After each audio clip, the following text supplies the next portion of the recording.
On est en 2007 et une scène iconique va avoir lieu du côté de Monday Night Raw, une des émissions hebdomadaires de la WWE.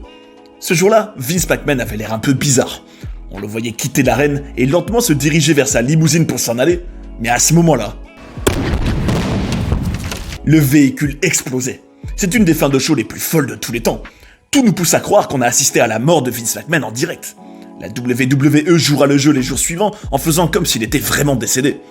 Pour l'anecdote, figurez-vous que Donald Trump, un ami de Vince, avait appelé la compagnie en demandant s'il était mort.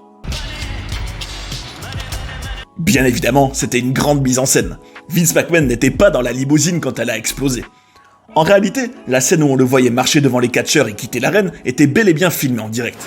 Et le plan de caméra suivant, où on le voyait ouvrir la porte de la limousine et entrer à l'intérieur, avait été tourné avant le show et intégré au montage en direct. L'illusion n'était pas totalement parfaite. À l'image du cinéma où ça arrive aussi, il y avait ce qu'on appelle un faux raccord.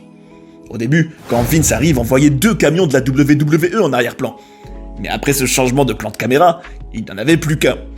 Cependant, cette mise en scène n'aura servi à rien, puisqu'à peine quelques jours plus tard, il y aura le scandale autour du catcheur de la WWE, Chris Benoit, qui a tué sa femme et son fils avant de se suicider.